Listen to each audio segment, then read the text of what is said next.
Hi, welcome back to the Sky News Daily. I'm Neil Patterson, and we've got two separate stories for you today. Later, we're going to be talking about Islamic State Khorasan, ISK, as they're also known, the terrorist group based in Afghanistan that have been linked to, well, a number of attacks, including those thwarted attacks in Austria on 3 separate Taylor Swift concerts. Now, Sky News has seen data showing just how much they're increasing their strength and their influence globally, and we'll have our data and forensics correspondent Tom Cheshire joining us soon to talk us through that.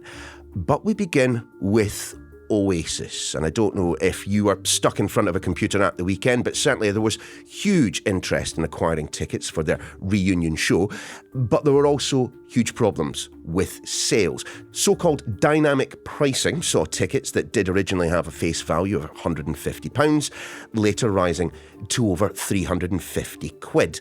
And as of this moment, if you want to buy a ticket, you're going to have to head to a resale site where you'll be paying hundreds of pounds more again. But look, let's start with the consumer end of all of this, the concert goers themselves. Adam Webb joins us from the FanFair Alliance. First and foremost, gentlemen like us of a certain age, probably an Oasis fan back in the day, probably maybe even still an Oasis fan right now. Did you get tickets? I did not get tickets. I was in a waiting room for the waiting room, I think, on Saturday. I am registered with the 2 authorized resale sites. So, hoping that an alert will pop up in the next 9 months and I will hopefully get an opportunity to buy a ticket then. We will keep our fingers crossed for you. But of course, you've just alluded to the problems that many, many thousands of people had at the weekend with the way in which the tickets were sold, but also the pricing of them. And this all linked to something called dynamic pricing. First and foremost, how popular, how widespread a phenomenon is that when it comes to buying your tickets? Obviously, it's used in lots of different markets, airlines, hotels, railways, anything where demand increases and then the prices go up. I think in terms of live event ticketing, actually it's also been around quite a long time there as well. I think things like theatre possibly more than live music. It's a much bigger thing in the US, and that's partly due to kind of how rampant ticket touting is in the US. So we don't have that similar level of touting in this country, but it still exists, doesn't it? I would argue that we're under-regulated and we don't have enough enforcement, but we do have consumer law that's quite clear. So actually, we've got a little bit more transparency about what's on the resale sites in the UK. There's a lot of big questions about it because there is a certain lack of transparency still, and because obviously the tickets that are listed on those websites can't be guaranteed. You don't even know if any of them exist. It's sometimes quite hard to sort of gauge quite how big the market is. Why should this be the only part of the economy in which if you buy something at a certain price, having queued in the rain or sat in front of a laptop for hour after hour, that you cannot then sell to another person at a higher price of your choosing, given that it is your property? This is a kind of Trumpian economics kind of free market view of like, it's mine, I can do what the hell I like with it. A ticket is not, it used to be a piece of paper now, obviously now it's quite often a code on your phone, but what you're buying is a license to go into a show, and the license has terms and conditions applied to it. And if those terms and conditions from the event organizer say, you can do this, but you can't do this, it's those people who set the rules, as long as they're fair. And those rules could ensure, we don't want you to resell for profit as a business. I think the second thing is in terms of how large scale ticket touts are acquiring these tickets, which as the CMA have highlighted. CMA, yeah, the Competition and Markets Authority. They put out some recommendations to government in 2021. A lot of these people are breaking the law in terms of how they acquire tickets, committing fraud. There's been a couple of big groups who were arrested by trading standards. And I just kind of think, in terms of our economy, in terms of our culture, in terms of accessibility to live events, all these activities, it's kind of ruinous. Aside from the unlawful activities, there's a lot of principles here where, it's really, really damaging for our live music culture and for kids to go to shows and so on. But isn't it the case that nowadays, bands, artists, routinely put no resale clauses in the terms and conditions, but they still end up cropping up on other websites? I mean, isn't it down to the band to enforce these things? I mean, it's not up to the resale sites themselves. It's up to the band to say, if you come to this gig and we can show that you have purchased this ticket from a resale site that we did not permit, then you're not getting in. Yeah, and again, that's why communications are really, really key. It's quite hard to do because there's a lot of moving parts in live music. There's venue websites, ticket websites, but a lot of artists have done this successfully. Obviously, Oasis have got great terms and conditions in place around their shows. Artists, but particularly artists that have grown up in the last sort of 10, 15 years. Again, they have quite a direct relationship with their fan base now as well. Absolutely. Online communication, social media. Obviously, when Oasis first broke through, you had a relationship with record shops. Obviously, you played gigs, but you're kind of removed from your audience a little bit. Most artists want, they want as many of their fans to go into a show as possible. They don't want a load of ticket touts buying up the tickets, jacking up the prices, pricing people out. Adam Webb from the FanFair Alliance, thanks very much for your time. Well, look, we certainly know that this is a stated priority for the new government. The Culture Secretary, Lisa Nandy, has been telling Sky News that she thinks it profoundly depressing to see what should have been an incredible moment. We've already announced that as a government we will grip the issue of ticketing, which has been dragging on for too long, particularly around secondary ticket touts and the way in which many fans are just completely ripped off by the system. But we also want to look at the transparency around systems like dynamic pricing. And part of the consultation she was mentioning there will include that dynamic pricing system. What about the resale sites themselves? Matt Drew from ticket resale and exchange site Viagogo joins us on the podcast. Look, I've just been on your site having a look at the prices for Oasis tickets that 2 days ago were supposed to cost 150.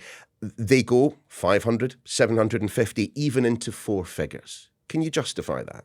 First thing I would say is we run a ticketing marketplace. It's akin to eBay. We don't set prices. Consumers come on and they list their tickets at the price they see fit, and they either sell or they don't sell. So much like if you saw a car or a pen or whatever on eBay for a crazy price, it wouldn't sell. In the same instance, you can see those tickets on our site for exactly that reason. They have not sold, they're unlikely to sell. What we find almost all the time in these special cases with Oasis, with Taylor Swift, with Beyonce the year before, is that there's an initial flurry, there's some crazy prices that get listed, those tickets don't sell. And over time, the ticket prices smooth off, evolve down, and end up in a place that's reasonable and rational and ultimately set by the market. I would advise consumers shopping for those tickets just to be patient and to wait, because almost certainly, like Taylor Swift, where tickets went for £80 in the end, or with Beyonce when they went as low as 24, the chances are they'll be able to find an opportunity to go to one of the Oasis gigs at a rational and reasonable price. But in general, if you want to get a ticket to an Oasis gig, as of this moment, you are going to be spending significantly more than the face value. And even if we wait a considerable amount of time, all the way to those concert dates themselves, the likelihood is, isn't it, that those people who are reselling these tickets are doing so because they want to make a profit. And ultimately, you guys are a corporate institution. You're making your money as well. Yeah, so I think people might be surprised or pleasantly surprised even to know that the kind of high volume of just people who are not selling for a profit but are selling because they cannot attend the event. I mean, one of the issues with these primary on sales is they're 10 months. Come on, Matt, come on. Who went on and bought tickets this weekend for Oasis and discovered on Monday morning that they couldn't make the gig? Well, I think that's almost exactly the point. It wouldn't necessarily be the Monday morning, but the way the primary works is one of its many flaws, quite honestly, is it's 10 months or a year in advance. So you can have many circumstances where you perhaps cannot go to the gig because something comes up. Asking people to plan that far ahead is kind of crazy. Then similarly, there are other use cases. So I'm certainly not saying to you that is the circumstance for everyone, but I think oftentimes it really is. And that's really the platform we have designed and built. As you said, we're a commercial entity. We would like to make money, but we also think that we're providing a positive and good service in terms of providing access to these amazing events. What do you make of this phenomenon known as dynamic pricing, surge pricing in essence? As anyone who's used one of the kind of the mobile phone app taxi services will be well aware. I mean, just explain how this works, because at the moment there are a lot of people seemingly up in arms at Ticketmaster, but it's the band. It's the band who sets the prices, isn't it? I mean, as to the actual specifics of who did this, who set the prices, whether they allowed the dynamic pricing or not, and all that sort of thing, that's really a decision we clearly weren't party to. Usually that's a decision between the primary seller, the promoter, and the band. We can't really speak to that dynamic. The difference between the dynamic pricing in this instance was that it was a closed shop. It's closed dynamic pricing. There is no competitive tension. So what that means is that people who are dynamically pricing the event can really do as they see fit in terms of their pricing. They're really just choosing a price, and there's no downward pressure or competitive tension pushing them in a different direction. One of the things we feel very strongly about in this space entirely across the board, and here we think this entire ecosystem should be looked at and should be made much more consumer friendly and should serve the consumers and the fans much better.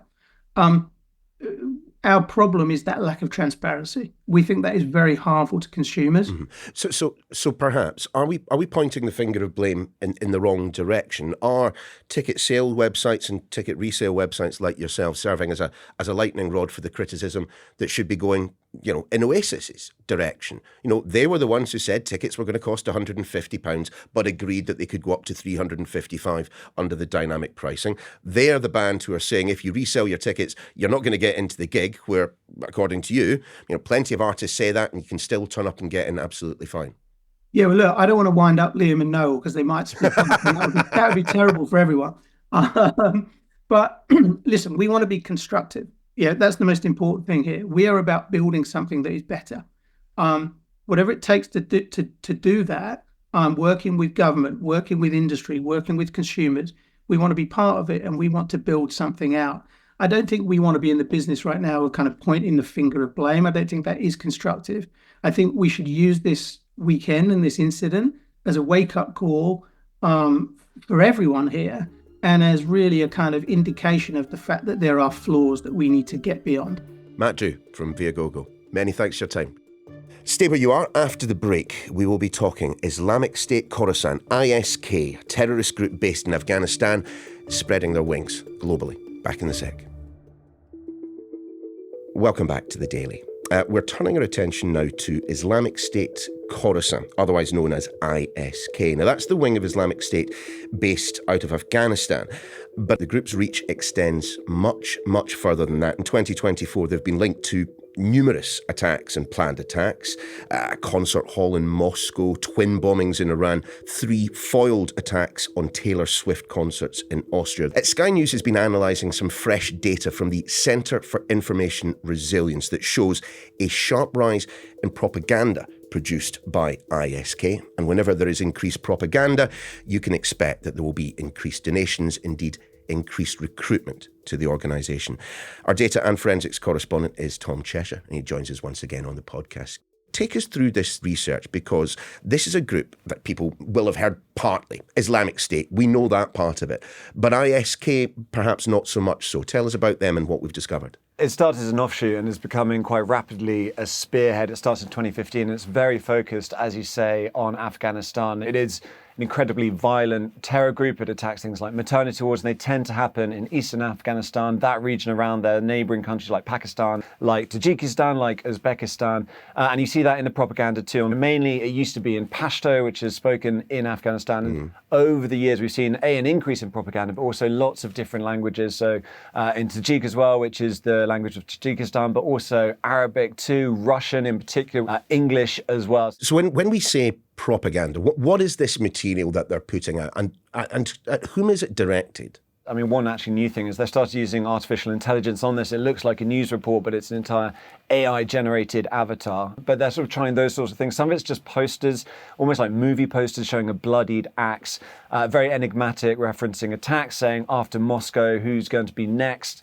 And others are sort of aimed at more incitement, so specific instruction. Here is a place, you should go and attack it. We're just saying things like run them over where you can, attack them with knives where you can. That is clearly aimed at radicalizing people, encouraging them to go out as lone wolves. Obviously, that is a lot harder for security services to keep up with. But then also you have the really big, spectacular, terrifying attacks like we saw in Moscow, as in Iran, the attempts that were foiled. The United States arrested 8 people earlier this year too. So there's the organisation and then there's the inspiration too. This strikes something of a chord for me. I'm just back from a few days holiday, staying outside of Paris, where of course the Olympics and currently the Paralympics have been going on. And it was interesting to note that as part of this propaganda drive by ISK, we have seen very direct references to what was taking place in France. Yeah, and Paris, the initial Olympics, that was, specifically referenced. They had the dates of the Olympics. They put these things out on Telegram, on Twitter, and some of these are taken down. So it becomes a bit of a whack-a-mole thing. So it's really, going at this sort of what they see as the soft underbelly, big crowds, things that seem to sort of represent a Western way of life, whether that's sporting events, whether that's the Olympics, whether that's a Taylor Swift concert.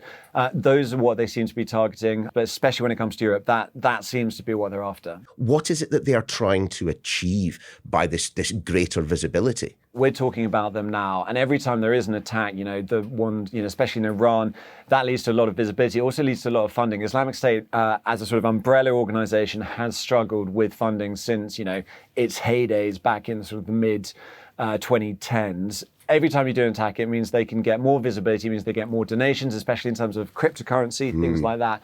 They don't have a lot of cash compared to when they were in their sort of pomp before that coalition against Islamic State. So things that raise their profile, that get people talking, means they can reach anyone. Crypto means that money can be sent back.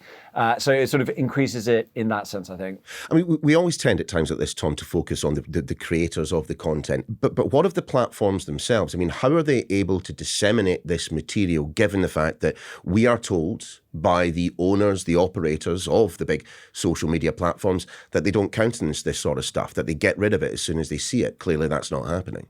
I mean, it's a lot better than it used to be, honestly. When it was going on what was called Twitter back at the time, they really flooded it. It was a really new problem for social media platforms, same on YouTube. And they were really slow to take it down. Actually, they've got a lot better at it. They are taken down daily, I would say, but it is very much, it pops up, it's taken down. They can't sort of blanket ban it. And the idea is that you just have to stay across these various different platforms, especially Telegram, especially X, WhatsApp. You just have to keep across it. Tech, security services being a lot quicker on this. That said, they are adapting, they've adapted to it, obviously, and they're still finding a way to get the message out. Yeah, but if it is, as you say, a kind of an online game of whack-a-mole, something pops up here, you clobber it over the head, and then it pops up elsewhere. I mean, my memories of whack-a-mole are you can never win that game. There's always something else popping up elsewhere. And on that basis, I suppose, given that some are describing ISK as the greatest external terror threat to Europe, we really need to be careful about this organisation. That was UN security chief saying that this was the greatest external threat to Europe. And that was in the wake of the Taylor Swift, the foiled attacks. I mean, what is heartening is that these attacks have been foiled. There have been lots and lots of arrests. It does seem, so far at least, that a lot of the security services do have penetration into these networks. But I think the real war is maybe less those people who seem to be operatives, who seem to be working directed centrally from ISK HQ or sort of set up as cells within Europe. It's this propaganda where it could just take someone, picking up a knife, said to be inspired rather than directed. I think it's that inspiration that is the really, really worrying bit. It may be, they don't have access to the same weaponry, the same explosives as proper operatives have. They can still do a tremendous amount of damage, tremendous amount of terror as a result. That's why you get these warnings from the UN saying this is the greatest external terrorist threat to Europe. So what next then, Tom, for ISK? It's really interesting. I think that relationship or that antagonism with Taliban is really, really crucial. So, ISK starts because the US presence wasn't there to really keep it in check. Since the Americans left, there's been a lot more, it seems like they have a real base in eastern Afghanistan. Now, they have obviously attacked sort of Taliban targets in the past, but that seems, from our research, that has died away in terms of increasing attacks on different countries. But it also perhaps doesn't not serve the Taliban's ends as well. If they're looking for legitimacy as a government and saying, look, here's Islamic State on our doorstep, we need help, we need recognition as a government, we need aid given to us as a government. And so they're hoping people will ignore all the other things they're doing in terms of human rights abuses, what they're making life like for women in Afghanistan, saying, well, here's the terror threat. So having them as an enemy that isn't necessarily causing them a lot of trouble, perhaps isn't worse, and perhaps is why they've managed to gain this foothold. It's not on the Taliban's high priority list if this is a terror group that is looking outside of Afghanistan rather than attacking within the country. And I suppose the analysis that you've performed and the data from the Centre for Information Resilience demonstrates one thing pretty clearly, that those who thought Islamic State had gone away after many, many years of effort by the international coalition to secure that thing, they simply haven't. It is I think, going to be with us for a very, very long time. And I think what the security services are trying to do is, bring this to people's attention in a way that doesn't sort of terrify them too much or give, inspiration to people, but also to reassure, look, we're inside your networks. We are penetrating this. We're taking this down before it happens. We're on top of this threat. I think that is sort of deliberate messaging in terms of putting that out there. Tom, thanks very much indeed. And do remember, we want you to get in touch with your views on this and indeed any of the stories that we cover. Sky News Daily at sky.uk is the email. You can find me on X and Insta at Sky News Neil. But that's your lot for today. We'll see you again tomorrow.